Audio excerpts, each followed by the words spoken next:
Welcome to the Henry Ford Museum in Greenfield Village today, my friends. Daze with Jordan the Lion. It begins now.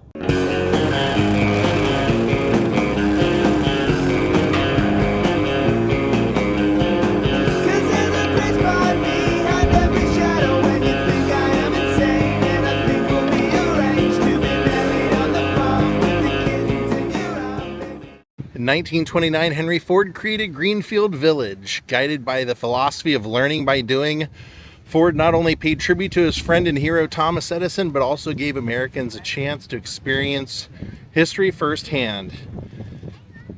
His vision was realized by relocating and preserving an unrivaled collection of authentic historic buildings into an American village. Today, Greenfield Village embodies the spirit of Henry Ford's bold vision. Farmers, artisans, inventors, writers, shopkeepers, and railroad workers carry out their daily tasks throughout the changing landscape. So this experience is so real that they actually have a train that you can take through the village, which I will do at some point. And it's Firestone Station, after Mr. Firestone. He and Thomas Edison, Henry Ford were all best friends. Now I know they have Henry Ford's childhood home here somewhere and the Wright Brothers bicycle shop, so let's see what we can find. The Reichert Wagon Shop. This was a place for people to get almost anything they needed. So some of the exhibits you can go into, like here's a coach that'll take you around as well. How cool is that? Very old school. And yes, there's a carousel.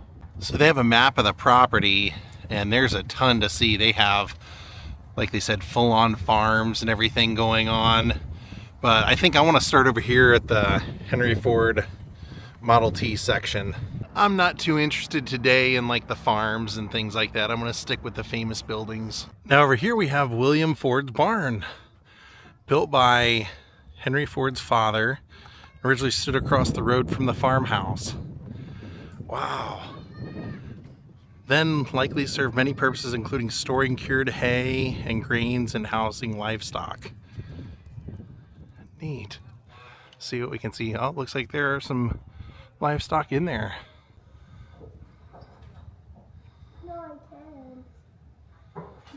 All right, we're turning on Ford Road. And we're coming upon a house over here.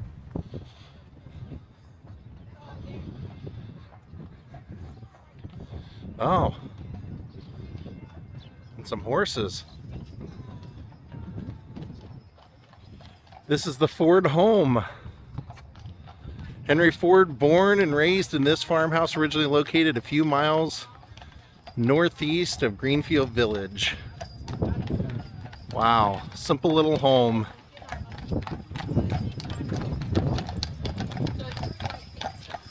Hello, guys.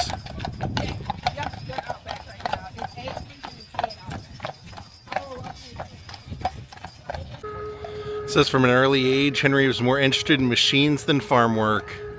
His mother especially nurtured his interests. At 16, Henry left the family farm and headed into the big city of Detroit to try his hand at being a machinist. When restoring this house, Henry Ford made sure everything was exactly as he remembered. For 18 months, he sent people around the country searching for the dining room stove like the one that was in his boyhood home. Wow. So I wonder if at any point they give tours inside the home. And it says that over here, Stover Windmill. William Ford, Henry's father, learned about Stover windmills during a trip to the 1876 United States Centennial Exposition. At the time, the Stover Company sold more windmills than any other manufacturer in the country. I want to see if you can see in any of the windows. You can't. They're all covered up. Well, maybe in here. Maybe we'll be able to see something through here. Wow! I can come in the Ford home. Yes. Thought I was just being weird peeking through the windows. You can start out in the front here. Yeah. Neat. Yeah, if you see any of the door, if it's a building that's supposed to use the green sign outside set in front that usually will say close due to Wow. or whatever. Beautiful home. So this is the house that Henry Ford grew up in. Wow. The house was originally over at Ford Road in Greenfield, about 3 miles from here. And it was moved here in the 1940s. One of the last houses he actually moved here while he was still alive. Wow. Welcome. This is Henry Ford's birthplace and where he grew up. You guys are familiar with him, right? Yeah. First and foremost. So this is where he grew up. We're presenting it as it was. He was a very sentimental person and wanted to kind of relive what it was like at that point for him. I guess we could have went right through the front door, but I didn't know that. Wow. Look at the parlor. Whoa. Upstairs was his parents and Henry and his siblings. So I don't know if your family's like mine, but my grandparents love to have the room no one touches. And you do not go. There's another bedroom. Now you grew up on a farm, so you don't want that house. This would have been your sitting room. Originally, the house was built for his grandparents. By his father. There's the front door. Here's more of the parlor. Henry Ford's mother. Well, Billy, she was the daughter of the family. Now, originally would have been here, with the spare bedroom, and this would have been the kitchen, dining, and The heater. this would have been, as the family grew, Neat. Just seating And then this is in the very back. Is that normal to have a stove in every room? Yeah. There was no way Henry Ford here. Yeah.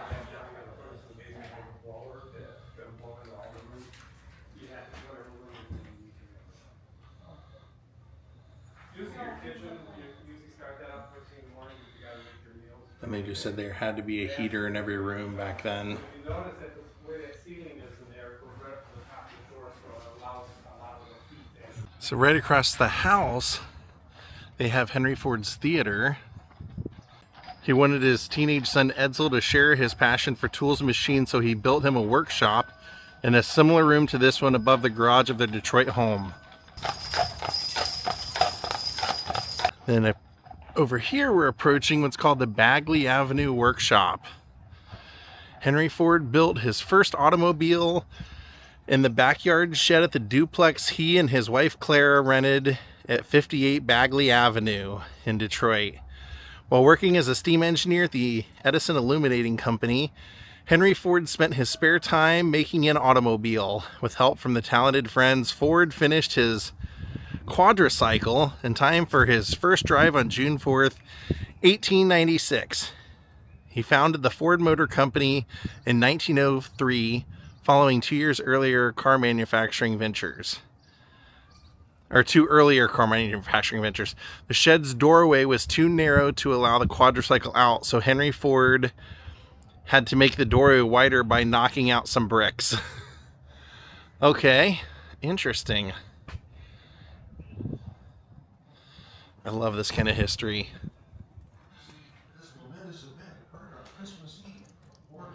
And there it is.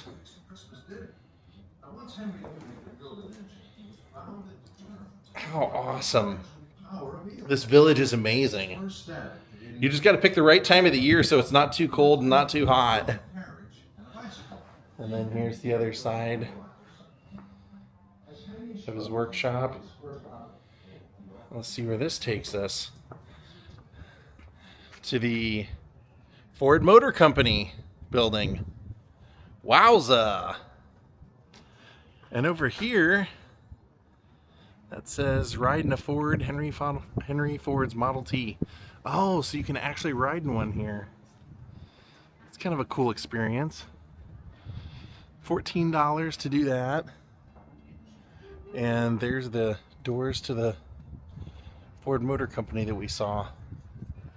Oh, and there's the Right Cycle shop over there. This is going to be a fun day. Watch the Fords go by.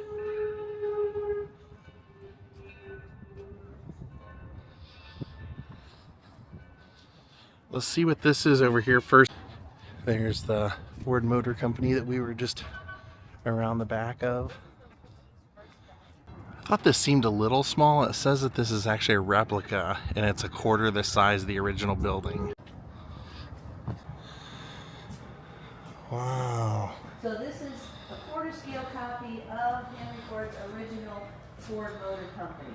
The original building was no longer available. It had fallen down, and so he had a quarter scale copy built of this original building to put into the museum. Makes sense. He was using this way back in 1903. This was built in 1929. So in the interim, the building was used and reused, and then it was gone. Wow.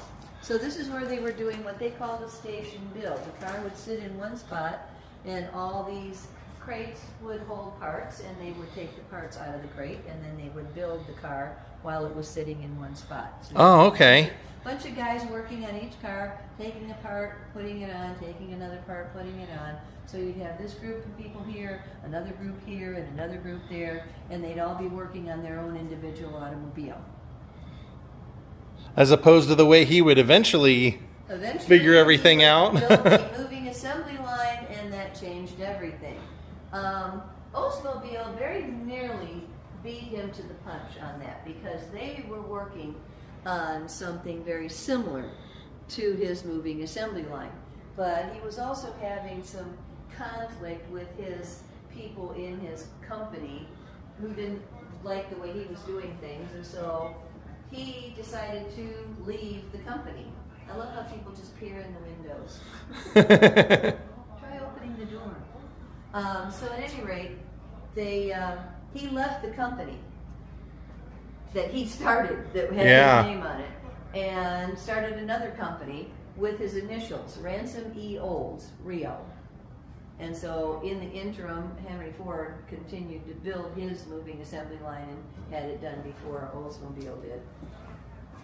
But Oldsmobile actually beat him to the punch on building the first automobile that was out there that was successful.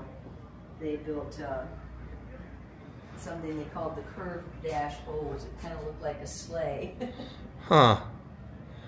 Wow, this is a really interesting building. It is an interesting building. I mean, if there was nobody here and you just wandered in, it wouldn't really be very appealing, because there's not a whole lot to look at. But if you know the story, it makes it interesting. Yeah, thank you for the tour. You're quite welcome. It says, like other children growing up in rural America during the 1800s, Henry Ford got his education in a one-room school, including this one. Miller School was about 2 miles from his home. And keep watching, you're going to see a locomotive go right behind this. Henry Ford was good at arithmetic. He could do sums in his head. A hands-on learner, Ford learned best by doing rather than through books. Henry Ford's mechanical ability and inventive nature were apparent at an early age. While at Miller School, Henry led other boys in building a water wheel and steam turbine. Sometimes the experience didn't go as planned, flooding a neighbor's yard, field, and setting fire to a fence.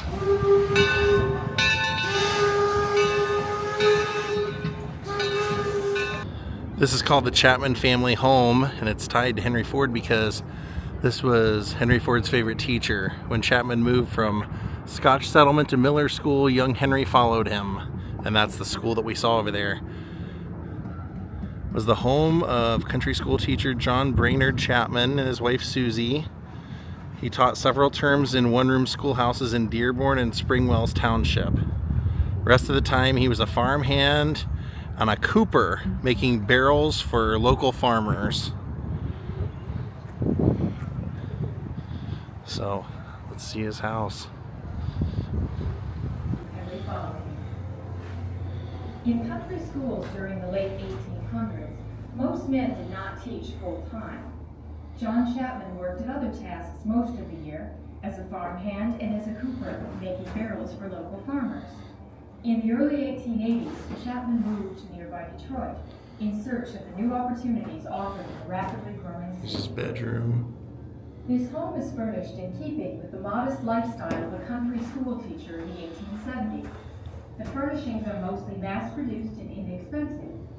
The chest of drawers in the bedroom belonged to John and Susie Chapman. So here on the other side of this fence, they're working on the Jackson home that will be unveiled in 2026. That's what it's going to look like. And this was the home of Dr. Sullivan and Richie Jean Sherrod Jackson in Selma, Alabama. And it was a safe haven for Martin Luther King Jr. and other leaders that worked on the Selma to Montgomery marches of 1965.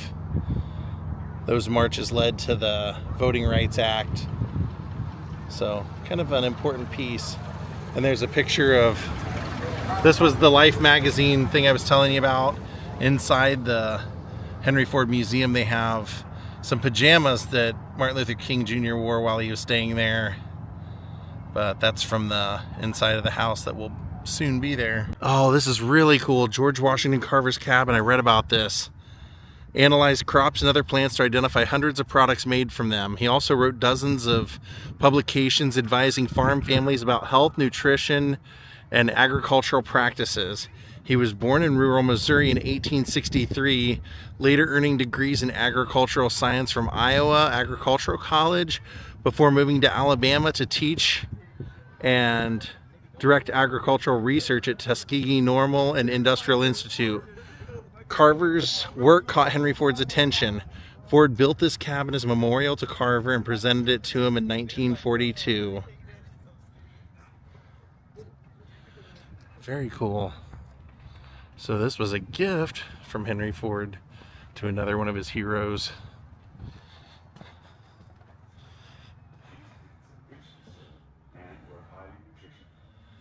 Beautiful cabin. There's George Washington Carver right there. His work with peanuts and the many uses he found for them brought him international fame. Henry Ford admired Carver's work, finding ultimate uses for agriculture. Ford was concerned that too many. And there's his hand. Cast of his hand. I just noticed that the wood that they used are all different. Yellow oak, holly, white oak. And then over here was his little bedroom.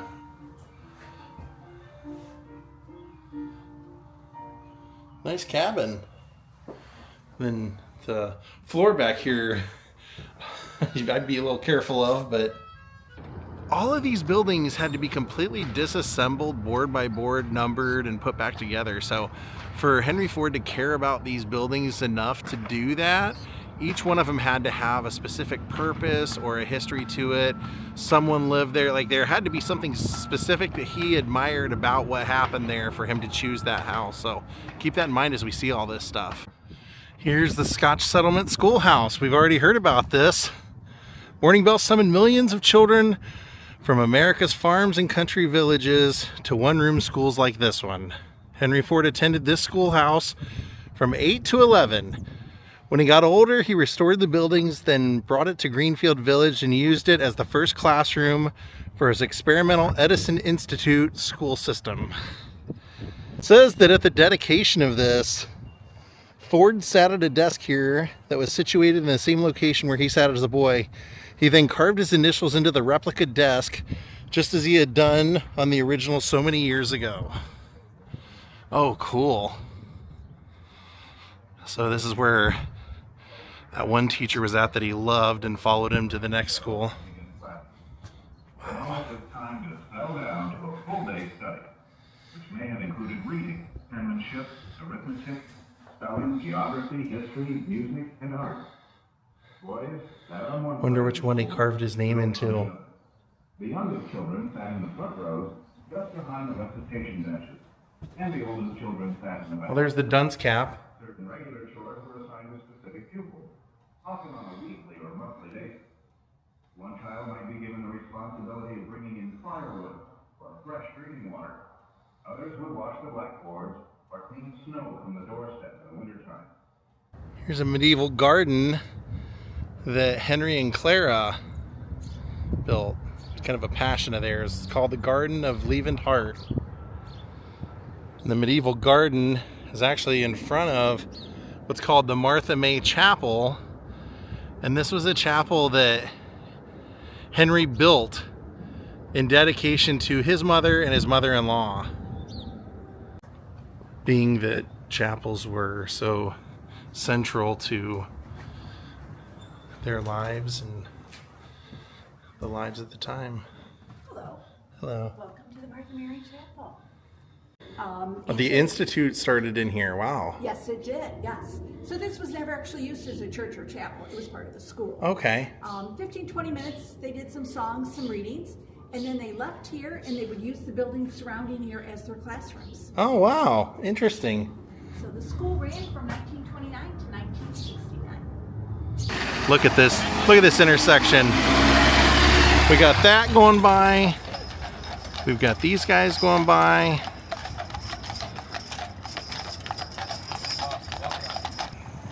I don't even know what kind of bus or